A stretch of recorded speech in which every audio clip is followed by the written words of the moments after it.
Installing lowering springs is a relatively inexpensive and easy way to improve the handling of your 79 to 04 Mustang. For many people, lowering springs are the first upgrade they make. If you're building an autocross Mustang, don't let your first mod be your first mistake. All of my autocross Mustangs use lowering springs, not coilovers. If you've watched my results videos, you've seen how well my cars handle. The correct lowering springs can help turn your pony into a potent autocross car. The wrong lowering springs can seriously hurt the handling of your Mustang. This video covers the basics, benefits, and drawbacks of lowering springs for 79 to 04 Autocross Mustangs. I'll also share some tips for choosing lowering springs. Before you swap out your OEM springs for lowering springs, check the rules for your SCCA category to make sure they are legal. There are lots of lowering springs available for 79 to 04 Mustangs. You'll find versions that fit solid rear axle Mustangs and kits made for IRS Cobras. Some manufacturers make lowering springs specifically for hardtops or convertibles, and some are only intended for V6 or 2.3-liter Mustangs. Some solid rear axle lowering spring kits include, recommend, or require a shorter pinion snubber.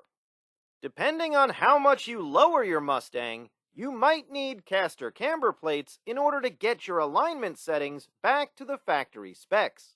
Caster camber plates also allow you to dial in an alignment that's better for autocross. When you're choosing lowering springs, spring rates are important.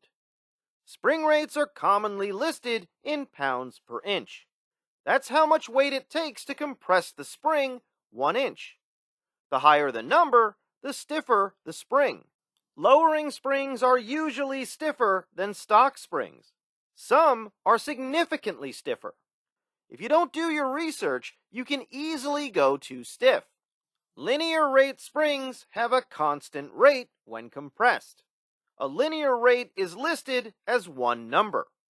Progressive rate springs get stiffer when compressed. Progressive spring rates are listed as two numbers separated by a dash or a slash. Linear rate springs have evenly spaced coils. Progressive rate springs have unevenly spaced coils. Lowering spring kits for 79 to 04 Mustangs can be linear rate, progressive rate, and even a combination of the two. And they can drop your Mustang a little or a lot. Many kits are listed as fitting 79 to 04 Mustangs. But how much they lower the car can vary depending on the year and trim level. Always read the fine print and search for pictures of cars using the springs you're considering. Keep in mind that adding weight to the chassis or removing weight from the chassis will also impact ride height. Lowering springs work with your other suspension components as part of a system. When you're deciding on lowering springs, you have to think about your suspension as a whole. Super stiff springs can be difficult for some shocks and struts to control.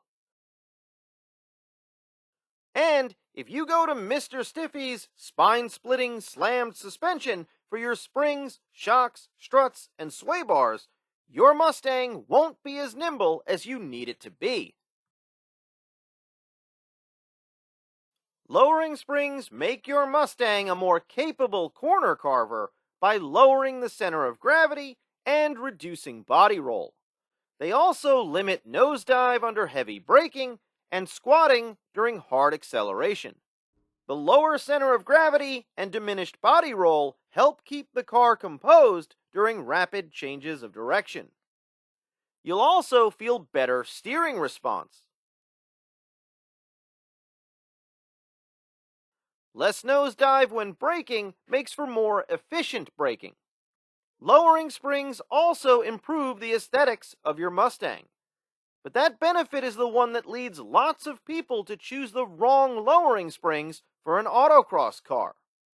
As helpful as lowering springs can be, there are some drawbacks. People associate ride height with handling.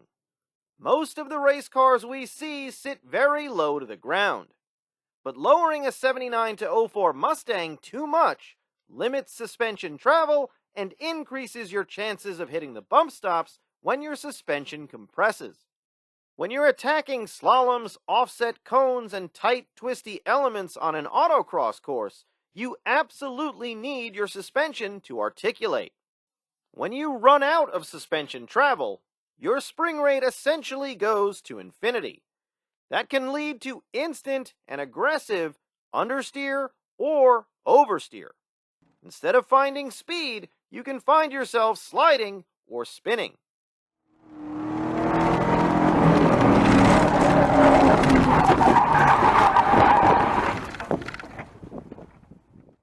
Many aftermarket companies don't distinguish between autocross or track use when they market their lowering springs. Autocross venues are rarely as smooth as racetracks. Events are commonly held in parking lots or on old airport runways. Springs that are super low are often super stiff. If your springs don't allow your tires to go down into dips or up over bumps, or your car is so low that it bottoms out on course, your tires will lose contact with the surface. That will upset the car. Going too low can also lead to excessive bump steer. Bump steer is an undesirable toe change resulting from articulation of the suspension and steering. Basically, the suspension is steering the car without input from the driver. Depending on the lowering springs you choose, you might also need a bump steer kit and the proper adjustments. Some aftermarket companies don't disclose their spring rates. You have to contact the company or the vendor to get that information. Here are 5 tips to help you choose the best lowering springs for your 79 to 04 Autocross Mustang. 1. Don't lower your car into a handling issue. When it comes to lowering springs, 79 to 04 Mustangs handle better on an autocross course when they sit slightly lower than stock, not when they're slammed to the ground. My 1992 GT is lowered less than 1 inch, and my SN95s are lowered about 1 inch. Based on riding in and driving lots of lowered 79 to 04 Mustangs at autocross events, I don't recommend lowering a Fox body Mustang more than 1 inch, and I don't recommend lowering an SN95 Mustang more than 1¼ inches. My personal opinion is that 1½ inches is too low, and a 2-inch drop is way too low for an autocross Mustang. 2. Select stiffness based on your specific situation. Some lowering springs are designed to work with OEM shocks and struts, but some stiffer lowering springs require shocks and struts designed to work with higher spring rates. If you need to upgrade your shocks and struts, I highly recommend installing an adjustable set. Consider the possibility that super stiff springs might come with additional costs. You should also factor in the surfaces at your autocross sites. If your events are held on rough, bumpy pavement, super stiff springs aren't an ideal choice. 3. Mods and weight matter. When someone recommends lowering springs, make sure you ask them about their other suspension mods and how much their car weighs. Those details matter when it comes to handling and ride height. 4. Polyurethane isolators and spring spacers can be very helpful. Polyurethane spring isolators raise the car up a little bit compared to rubber isolators. And you can use Steeda spring spacers to raise the front end of the car ½ inch. They are inexpensive options that, in some cases, can save you from having to buy different lowering springs. 5. Don't be afraid to mix springs. A little experimenting will help you find the perfect setup to improve the performance of your warhorse. On all of my cars, I prefer linear rate springs up front because they're more predictable than progressive rate springs. I'm not waiting as long for the front of the car to plant. And I've been really happy with the performance of progressive rate rear springs. That combination might not be ideal for everyone, but it's worked very well for my Mustangs. There is definitely more you can learn about lowering springs, but knowing the basics, benefits, and drawbacks is a good first step toward choosing the best lowering springs for your 79 to 04 Autocross Mustang.